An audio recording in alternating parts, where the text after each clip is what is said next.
Suamiku yang melarat ternyata seorang konglomerat.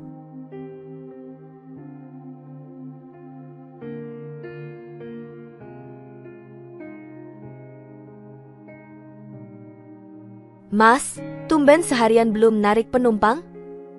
Tanyaku dengan ramah sambil tersenyum. Mas Harto menoleh dan mengangguk kecil. Iya, Dek. Sepi banget hari ini, nggak ada yang naik becak. Mungkin sama kayak tokomu, ya, sepi juga kan karena tanggal tua, jawabnya sambil tersenyum ringan. Aku tertawa kecil mendengar jawabannya. Iya, bener juga, Mas. Toko juga sepi hari ini. Mas Harto hanya tersenyum sambil menggaruk kepala. Adek udah makan, belum? Tanyanya, sambil menatapku dengan penuh perhatian. Sudah, tadi sempat makan di belakang, jawabku jujur. Kalau Mas Harto gimana? Udah makan belum? Ia tersenyum kecut. Tenang aja, Dek. Nanti kalau lapar, ya, cari-cari caralah. Ada-ada aja yang bisa dimakan, katanya sambil tertawa kecil. Aku melirik ke arahnya, merasa sedikit khawatir. Emang masih punya uang, Mas? Tenang aja, Dek. Mas ini pandai cari uang, kok? Katanya sambil tertawa renyah. Candaannya membuat hatiku sedikit lega. Meski hidup sederhana, Mas Harto selalu terlihat tenang dan ikhlas menjalani pekerjaannya. Kalau gitu, aku balik kerja dulu ya, Mas. Nanti seperti biasa, pulangnya aku minta diantar ya, kataku sambil berdiri dari tempat duduknya. Siap, Dek. Nanti Mas tunggu di sini sampai kamu selesai, jawabnya sambil mengangguk pasti. Aku kembali ke dalam toko, tapi pikiranku masih melayang ke percakapan tadi. Meskipun sederhana, Mas Harto selalu memperhatikan hal-hal kecil tentang diriku, sesuatu yang membuatnya berbeda dari orang lain. Kami bertemu hampir setiap hari. Dia selalu mangkal di depan toko, siap mengantar siapapun yang membutuhkan jasanya. Oh iya, namaku Hanifa, dan aku bekerja di sebuah toko kelontong di sudut jalan ini. Pertemuanku dengan Mas Harto tidak disengaja, namun dia perlahan-lahan menjadi bagian dari keseharianku. Mas Harto bukanlah pria yang bisa dipandang sebelah mata. Tubuhnya tinggi, tegap, dan meski pakaiannya sederhana, senyumnya tulus. Jika melihat sekilas, orang mungkin bertanya-tanya, kenapa dia memilih menjadi tukang becak. Tapi dari cerita-ceritanya, aku tahu bahwa hidupnya jauh dari kata mudah. Dari kecil sebenarnya Mas ingin jadi tentara, pernah katanya suatu hari saat kami mengobrol. Tapi biaya sekolah tinggi, orang tua Mas nggak sanggup. Jadi Mas ikhlas aja, ya, jadi tukang becak ini. Kisah itu sering terngiang di pikiranku. Ada kesungguhan dalam matanya, seolah-olah meski mimpinya tidak tercapai, dia tetap bangga menjalani hidupnya sekarang. Pendidikan Mas Harto hanya sampai SMP, tapi dia selalu menunjukkan sikap dewasa dan berpendirian yang membuatku kagum. Satu hal yang tidak pernah hilang dari dirinya adalah ketulusan. Setiap hari, Mas Harto dengan sabar dan senang hati menunggu di luar toko menunggu penumpang. Dia juga selalu siap mengantarku pulang atau sekadar mendengarkan ceritaku. Dan aku pun merasa nyaman, seperti bisa menjadi diriku sendiri saat bersama Mas Harto. Waktu berlalu, dan aku pun mulai menyadari bahwa kedekatan kami bukan sekadar pertemanan biasa. Terkadang aku bertanya-tanya pada diriku sendiri, bagaimana aku bisa begitu menyukai seseorang yang sederhana seperti Mas Harto. Karena sebenarnya banyak yang mencibirku karena dengan penampilanku yang cantik, dengan hijabku yang tertutup manis membuat aku lebih pantas mendapatkan pria yang lebih baik dari Pak Harto yang hanya seorang tukang becak. Hari yang aku tunggu akhirnya tiba. Setelah beberapa bulan menjalin kedekatan dengan Mas Harto, aku memberanikan diri untuk mengenalkannya kepada keluargaku. Tapi, alih-alih mendapatkan sambutan hangat, pertemuan itu berubah menjadi pengalaman yang menyakitkan dan penuh tekanan. Di ruang tamu rumah, aku duduk bersama Mas Harto dengan sedikit gugup. Ayah hanya mengangguk-angguk tanpa banyak bicara, tapi raut wajah ibuku jelas menunjukkan ketidaksukaannya. Begitu dia tahu Mas Harto adalah seorang tukang becak, wajah ibuku berubah dingin. "Apa kamu serius, Hanifah?" tanya ibu dengan nada suara yang tak bisa disembunyikan lagi ketajamannya. "Bukankah kamu tahu, Kami ingin kamu mendapatkan yang lebih baik. Aku tahu apa yang dimaksud ibu. Baginya, latar belakang ekonomi adalah segalanya. Kakak pertama dan keduaku telah memenuhi ekspektasi keluarga dengan menikah secara terhormat, setidaknya menurut standar ibu. Kakak perempuanku, Mbak Retno, menikah dengan seorang juragan beras yang walaupun seorang duda dan terpaut usia cukup jauh, tetapi kaya raya. Kakakku yang kedua, Mas Andri, menikah dengan pemilik sanggar tari ternama yang mapan dan hidup berkecukupan. Dan kini, giliran aku yang memperkenalkan Mas Harto, seorang tukang becak. Tatapan penuh penolakan dari ibu seakan menusuk hati. Hanifah, ini bukan main-main. Bagaimana hidupmu nanti? Apa kamu tidak malu, satu-satunya dari anak-anak ibu yang menikah dengan orang yang serba kekurangan? Aku berusaha keras menjelaskan bahwa bagiku, kebahagiaan tidak bergantung pada materi. Aku mencoba memberitahu ibu bahwa kesederhanaan dan ketulusan Mas Harto justru adalah hal yang membuatku merasa nyaman. Namun, semua kata-kataku seolah terbang tertiup angin. Ibu malah mencoba mengenalkanku dengan Pak Supri, seorang duda yang baru saja pensiun sebagai pegawai negeri.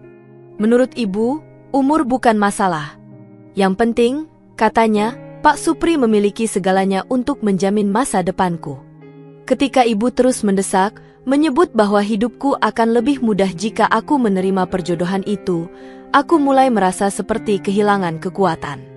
Tekanan yang berat ini membuatku sulit bernapas. Setelah pertemuan di rumah Pak Supri yang penuh dengan penolakan dariku, aku pulang dengan hati hancur. Sakit rasanya mengetahui bahwa keluargaku begitu memandang rendah seseorang yang kucintai hanya karena status sosialnya. Malam itu, aku mulai merasa tak enak badan. Badanku panas dingin, dan dalam beberapa hari, keadaanku semakin memburuk. Tubuhku lemas dan tak bisa bangun dari tempat tidur. Keluarga akhirnya membawaku ke rumah sakit, dan di sanalah ayah mulai melihat bahwa ada sesuatu yang salah. Ayahku, meski tak banyak bicara, mulai paham bahwa penolakan keras ibu terhadap Mas Harto sangat memengaruhi kesehatanku. Setelah beberapa hari di rumah sakit, ayah datang ke kamar rawatku dan duduk di sampingku, menggenggam tanganku. Hanifah, ucap ayah lembut, ayah tidak ingin kamu sakit seperti ini terus. Kalau kamu memang merasa bahagia dengan Mas Harto, ayah akan mendukungmu. Jangan terlalu memikirkan apa kata orang lain. Mendengar kata-kata ayah, aku merasakan sedikit ketenangan. Bagiku, dukungan dari ayah sudah cukup untuk memberi kekuatan dalam menghadapi ini. Meski ibu mungkin belum bisa menerima Mas Harto, aku tahu bahwa dukungan ayah memberiku harapan untuk tetap memperjuangkan cinta yang tulus ini. Akhirnya, setelah sekian lama menunggu dan melalui hari-hari penuh ketegangan, ayah berhasil meyakinkan ibu untuk merestui hubungan kami. Meskipun ibu masih terlihat tidak senang, aku bersyukur dia akhirnya mengizinkan pernikahan ini. Kesehatanku mulai pulih setelah mendapatkan kepastian ini, dan setelah beberapa hari, aku akhirnya bisa keluar dari rumah sakit dengan kondisi yang lebih baik. Begitu aku merasa siap, aku segera menghubungi Mas Harto untuk memintanya datang ke rumahku bersama keluarganya. Beberapa hari kemudian, Mas Harto dan orang tuanya datang ke rumahku. Mereka datang dengan hati yang lapang meski dengan sederhana. Ibuku menyuruh mereka duduk di ruang tamu dengan senyum tipis yang penuh tekanan. Orang tua Mas Harto membawa hasil panen sayur dan buah segar dari ladang tempat mereka bekerja. Mereka bukanlah pemilik lahan, hanya pekerja kasar yang hidup sederhana, jadi apa yang mereka bawa adalah hasil pemberian dari majikan mereka sebagai tanda penghargaan. Ekspresi ibu dan kedua kakakku yang ikut dalam acara lamaran itu begitu jelas, senyum sinis dan pandangan meremehkan. Saat ibu melihat bungkusan sayur dan buah di meja, ia bergumam kecil, "Ya ampun, tidak ada hadiah lain yang lebih pantas?" Mbak Retno, kakakku yang menikah dengan juragan beras, mendesah dan memalingkan wajahnya. "Ya, setidaknya nggak perlu sayur, kita bukan pasar." Tambahnya pelan tapi cukup untuk didengar. Aku merasa marah dan malu mendengar ejekan mereka, tetapi orang tua Mas Harto tetap tenang, menerima semua itu dengan hati yang lapang. Bahkan, mereka tetap tersenyum dan menundukkan kepala, seakan mereka sudah terbiasa dengan situasi seperti ini. Ayahku pun berusaha menenangkan situasi dengan meminta ibu dan kakak-kakakku untuk menjaga sikap. Setelah itu, kami membahas rencana pernikahan kami. Namun, karena Mas Harto memang tidak memiliki banyak uang, kami memutuskan untuk melangsungkan pernikahan dengan cara yang sederhana. Hanya akan ada akad nikah di KUA tanpa perayaan atau pesta apapun.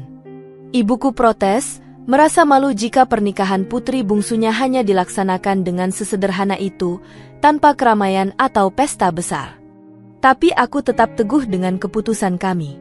Yang terpenting bagiku adalah bisa menikah dengan Mas Harto, tidak peduli bagaimana caranya. Hari pernikahan pun tiba. Hanya beberapa orang terdekat yang hadir di KUA. Mas Harto tampak rapi dengan baju putih polos, dan aku mengenakan kebaya sederhana. Saat akad nikah diucapkan, aku merasakan ketenangan yang luar biasa. Semua masalah dan rasa sakit hati terhadap ibu dan kakakku seakan menghilang, digantikan oleh kebahagiaan yang tulus. Setelah ijab kabul, aku menatap Mas Harto, suamiku yang kini resmi menjadi bagian dari hidupku. Tatapannya penuh kehangatan dan ketulusan, sesuatu yang tak bisa diberikan oleh uang atau harta apapun. Meski tanpa perayaan besar, aku tak menyesal sedikit pun. Aku bersyukur bisa menikah dengan pria yang mencintaiku dengan tulus dan menghargai aku apa adanya. Setelah menikah, aku dan Mas Harto tinggal di rumah orang tuaku. Meskipun ayah mendukung, tetapi ibu dan kedua kakakku, Mbak Retno dan Mas Andri, seringkali memperlihatkan sikap merendahkan kepada Mas Harto. Setiap kali Mbak Retno atau Mas Andri datang berkunjung, ejekan dan sindiran seakan menjadi bagian dari rutinitas. Pukul 5.48, Harto, becaknya diparkir di luar kan? Jangan sampai halaman jadi nyampah saja, ujar Mbak Retno sambil tersenyum sinis suatu hari. Aku yang berada di dapur hanya bisa mendengar sambil menahan napas, merasa tak nyaman setiap kali mereka melecehkan suamiku. Mas Harto hanya tersenyum, seakan sudah kebal dengan semua cemoohan yang diterimanya. Puncaknya terjadi saat keluarga besar kami mengadakan acara kumpul di rumah. Saudara-saudara yang lain datang dengan keluarga mereka, dan suasana rumah ramai oleh suara tawa dan canda. Namun, aku merasa tak nyaman karena dari awal acara, Mas Harto seakan sengaja dipinggirkan. Ibu bahkan meminta Mas Harto untuk mencuci mobil suami Mbak Retno, seolah-olah ia hanyalah seorang pembantu yang bisa diperintah sesuka hati. Aku melihat tatapan lelah di mata Mas Harto saat ia mengambil ember dan lap, membersihkan mobil yang sama sekali bukan tanggung jawabnya. Aku ingin membela Mas Harto, tetapi kenyataannya aku sendiri merasa tidak punya kuasa. Aku hanya menumpang di rumah ini karena secara finansial, kami memang belum mampu untuk tinggal di tempat sendiri. Tinggal bersama orang tua Mas Harto juga tidak memungkinkan, mengingat mereka tinggal di rumah kecil yang sudah sangat sederhana dan nyaris tak muat lagi jika ditambah kami berdua. Namun, setiap kali melihat Mas Harto bekerja keras dan menerima perlakuan buruk dengan hati lapang, aku merasa bersalah dan semakin mengagumi ketabahannya. Setiap malam, setelah semua anggota keluarga tidur, Mas Harto sering mengajakku bicara dengan suara pelan di kamar. "Gak apa-apa, Dek. Mungkin mereka memang belum benar-benar percaya kalau aku bisa bahagiain kamu," kata Mas Harto suatu malam sambil tersenyum kecil. Aku hanya bisa menahan air mata, merasa sedih karena suamiku harus menghadapi semua ini. Seiring berjalannya waktu, aku mulai merasakan dorongan untuk mengubah nasib kami. Mas Harto mengajariku untuk sabar dan tidak membalas perbuatan buruk dengan kemarahan, tetapi aku tak ingin hidup kami terus-menerus seperti ini. Aku ingin bisa mandiri dan membuktikan bahwa kami mampu berdiri di atas kaki sendiri. Suatu hari, saat kami sedang beristirahat di ruang tamu setelah seharian bekerja, aku memberanikan diri untuk berbicara pada Mas Harto. "Mas, gimana kalau kita mulai nabung untuk cari tempat sendiri? Mungkin gak harus besar, yang penting kita gak bergantung sama orang lain lagi." Mas Harto terdiam sejenak, lalu tersenyum penuh pengertian. "Aku setuju, Dek. Mas bakal kerja keras buat itu. Mas yakin kalau kita bersabar, pasti ada jalannya." Percakapan itu menjadi titik balik bagi kami. Aku mulai bekerja lebih keras di toko, bahkan mengambil jam tambahan ketika memungkinkan. Mas Harto juga mencari pekerjaan tambahan, meskipun itu berarti dia harus bekerja siang dan malam tanpa banyak waktu istirahat. Hari-hari berlalu, dan perlahan, kami mulai melihat hasil dari jerih payah kami. Setiap malam, Mas Harto dan aku menghitung uang tabungan kami dengan penuh harap. Kami bertekad bahwa suatu hari nanti, kami akan mampu memiliki tempat tinggal sendiri, di mana tak ada lagi ejekan dan pandangan merendahkan dari keluarga atau orang lain. Kebencian ibu terhadap Mas Harto kian hari semakin memuncak. Aku sering mendapati ibu melontarkan komentar menyakitkan, seolah kehadiran Mas Harto di rumah kami adalah beban yang tak termaafkan. Aku menelan semua rasa pahit itu, menunggu hari di mana keadaan ini akan membaik. Namun, ternyata, puncak dari kemarahan ibu datang dengan tuduhan yang tak terduga. Suatu pagi, aku terbangun mendengar suara ibu yang mengamuk di ruang tengah. Dengan napas tersengal dan wajah yang penuh kemarahan, ibu menyebut Mas Harto telah mencuri perhiasannya, sebuah kalung emas yang sangat berharga. Tanpa berpikir panjang, ibu menuduh Mas Harto sebagai pelakunya. Sudah nggak bisa dimaafkan Tia kamu Harto. Orang seperti kamu memang nggak pantas tinggal di sini. Cepat keluar dari rumah ini, Harto. Teriak ibu dengan penuh emosi, tak memberi Mas Harto kesempatan untuk membela diri. Mas Harto mencoba menjelaskan, saya nggak tahu soal perhiasan itu, Bu. Saya nggak pernah nyentuh barang-barang milik ibu, apalagi sampai mencuri. Namun, ibu tak mau mendengarkan apapun yang keluar dari mulut Mas Harto. Setelah Mas Harto diusir dari rumah, aku pun ikut dengannya. Kami segera mencari kontrakan kecil yang hanya bisa kami sewa dengan biaya seadanya. Dengan tabungan yang sedikit dan penuh keterbatasan, kami akhirnya menemukan sebuah kontrakan sederhana di pinggiran kota. Rumah kontrakan itu kecil, hanya memiliki satu kamar tidur dan ruang tamu yang juga berfungsi sebagai dapur, tetapi setidaknya di sana kami bisa merasakan ketenangan. Namun kenyataan pahit akhirnya terungkap beberapa hari kemudian. Ternyata, bukan Mas Harto yang mencuri perhiasan ibu, melainkan Mas Andri. Sanggar tari milik istrinya telah bangkrut, dan mereka terbelit banyak utang. Tanpa sepengetahuan siapapun, Mas Andri mengambil perhiasan ibu untuk dijual, berharap bisa melunasi sebagian utangnya dan menutupi kehancuran keuangan mereka. Namun, ketika kebenaran ini terbongkar, ibu sudah terlanjur malu untuk mengakui kesalahannya dan tak mau meminta maaf pada Mas Harto. Saat aku menyadari hal ini, hatiku terasa hancur berkeping-keping. Bagaimana mungkin keluargaku sendiri bisa bertindak begitu kejam pada suamiku yang telah menahan semua hinaan dan cacian selama ini? Di kontrakan baru, aku dan Mas Harto memulai kehidupan dari awal. Mas Harto bekerja lebih keras, menambah waktu narik becak hingga larut malam, sementara aku mencari pekerjaan sampingan agar bisa membantu keuangan kami.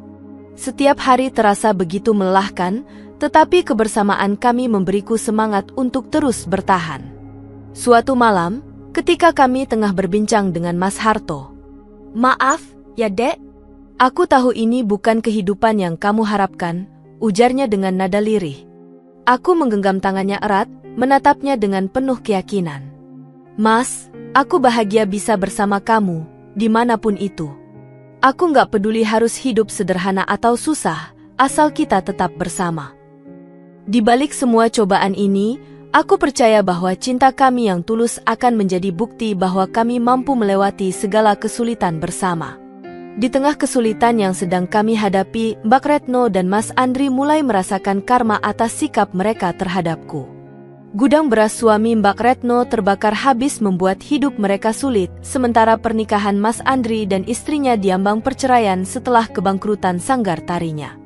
Suatu malam ketika aku masih meratapi nasib kami yang penuh cobaan, sebuah mobil mewah berhenti di depan kontrakan kecil kami. Hatiku berdebar kencang, tak tahu siapa yang datang atau tujuan mereka.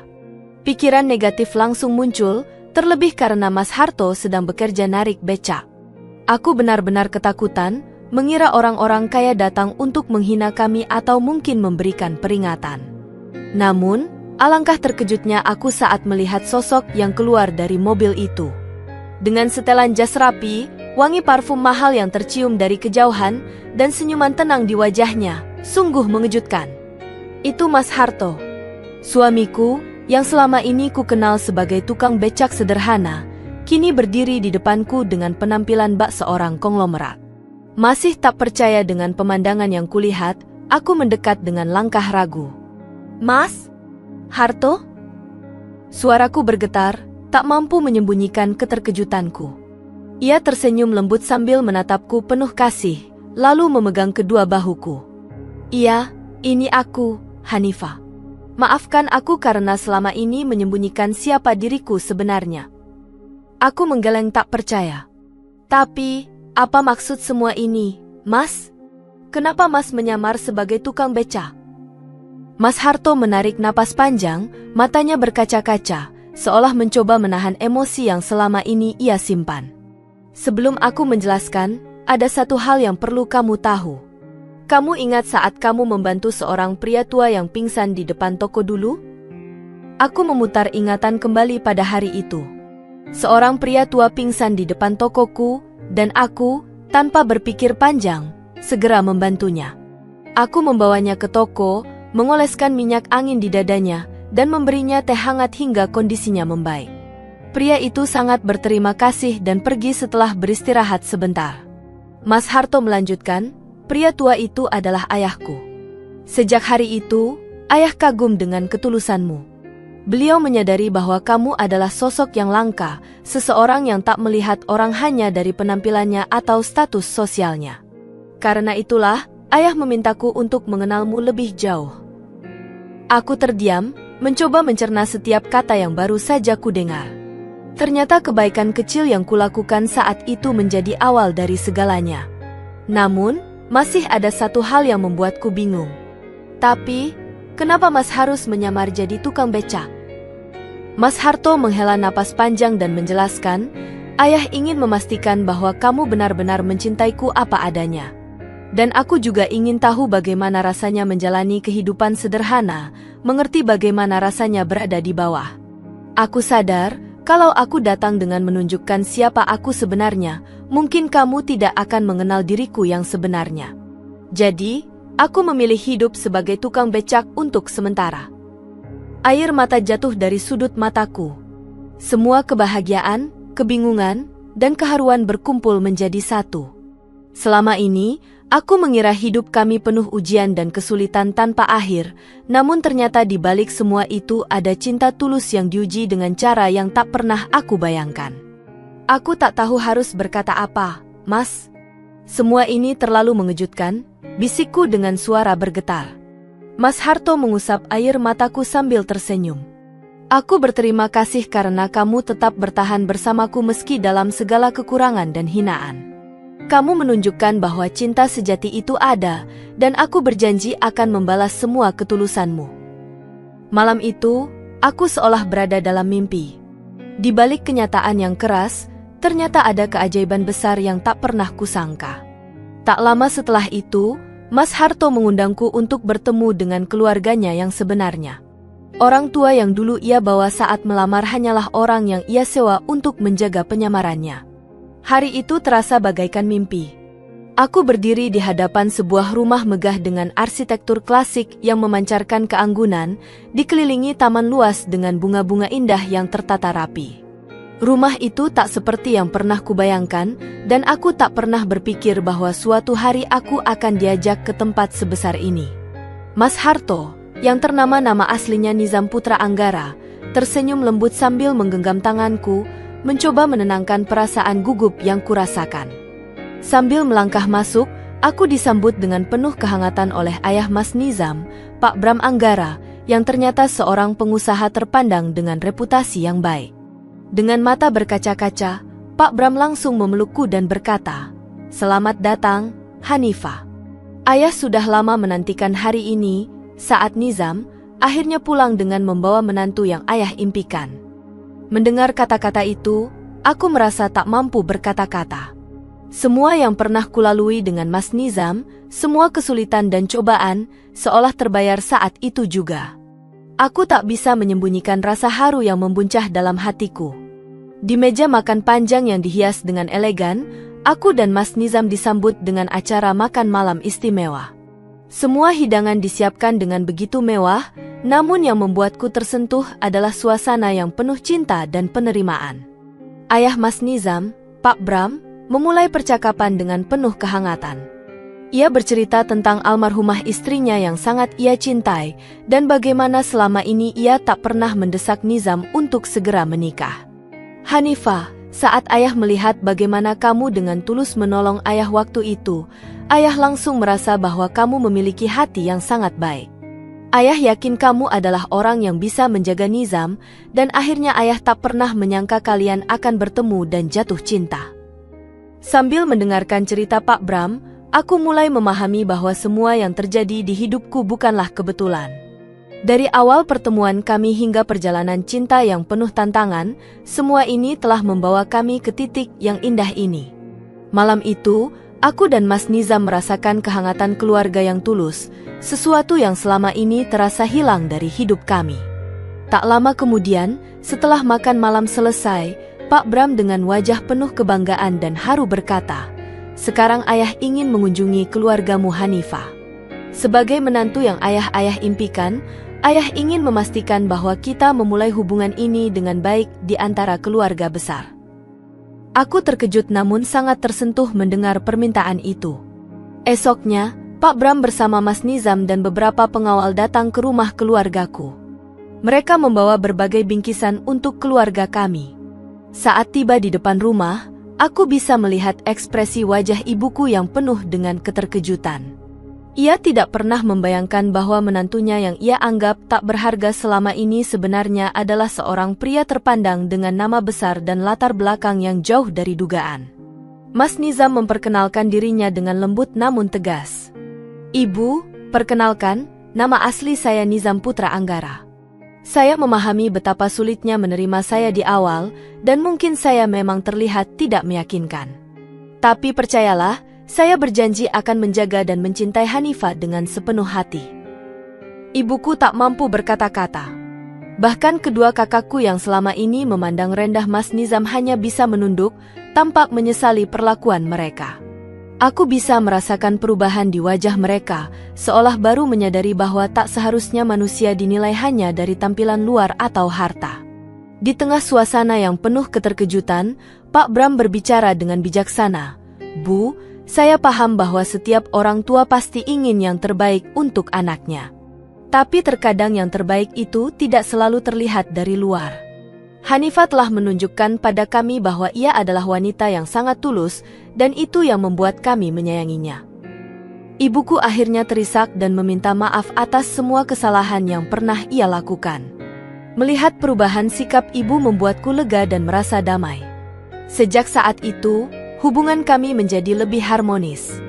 Aku dan Mas Nizam kembali ke rumah mewah yang penuh cinta, dan kini keluarga kami pun akhirnya mendukung pernikahan kami dengan sepenuh hati.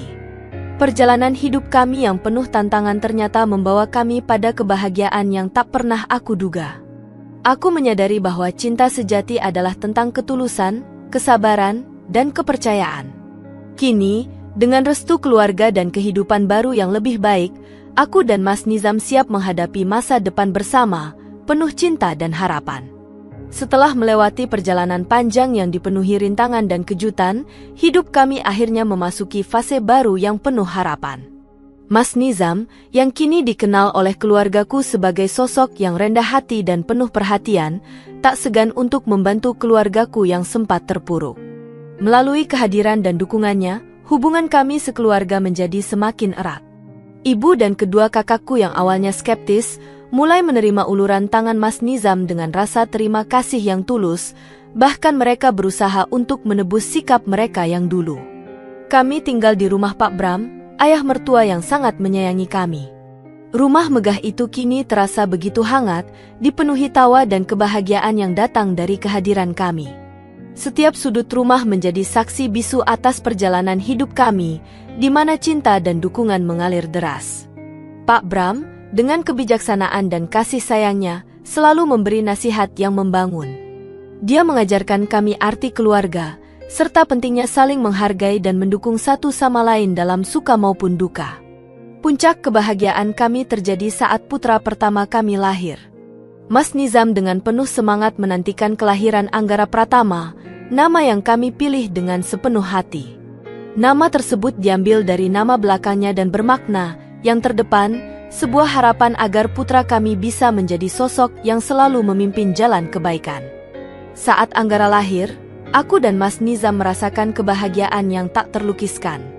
Di saat itu, semua kesedihan dan kepedihan yang pernah kami alami seolah sirna, tergantikan oleh cinta yang mengalir deras di dalam hati kami. Ketika kami memandangi Anggara yang tertidur lelap di antara kami, air mata bahagia mengalir di pipiku. Dia adalah simbol dari semua harapan dan impian yang kami ukir bersama. Setiap kali aku menyusui dan melihat wajah mungilnya, aku teringat akan perjuangan dan tantangan yang telah kami hadapi. Kekuatan cinta kami, yang tak tergoyahkan meskipun dikelilingi oleh skeptisisme dan penolakan, telah membawa kami ke tempat ini. Mas Nizam, sambil mengelus kepala Anggara, berbisik, kita akan mengajarinya tentang cinta, kesederhanaan, dan keberanian, sayang. Kita akan membesarkan Anggara dalam lingkungan yang penuh kasih sayang. Dari sinilah kami mulai merajut mimpi baru, menyusun langkah demi langkah untuk masa depan yang lebih baik. Kami berkomitmen untuk memberikan Anggara segala yang terbaik, tak hanya dalam materi, tetapi juga dalam pendidikan dan cinta yang tulus. Mas Nizam dan aku sering berdiskusi tentang harapan dan cita-cita untuk anak kami ke depan. Setiap malam, setelah merawat Anggara dan memastikan dia tidur nyenyak, aku dan Mas Nizam duduk di teras, memandangi bintang-bintang yang bertaburan di langit. Dalam keheningan itu, kami merenungkan perjalanan hidup kami. Tuhan memang tidak pernah salah memberikan ujian, kata Mas Nizam. Setiap kesulitan yang kita hadapi justru mengajarkan kita arti cinta sejati dan ketulusan.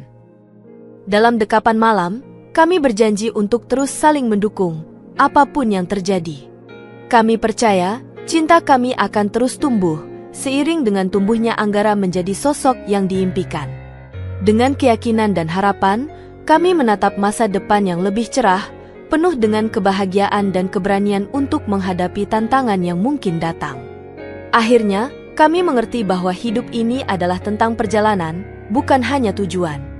Kebahagiaan sejati terletak pada kemampuan untuk saling mencintai dan mendukung satu sama lain dalam segala kondisi. Kami berjanji untuk selalu mengajarkan Anggara bahwa cinta sejati tak mengenal status atau kekayaan, melainkan sikap saling menghormati, memahami, dan memberikan yang terbaik untuk orang-orang yang kita cintai. Dengan penuh harapan, kami melangkah ke depan, siap menyambut setiap hari baru dengan cinta yang semakin kuat, karena bersama Mas Nizam dan Anggara, aku merasa memiliki segalanya.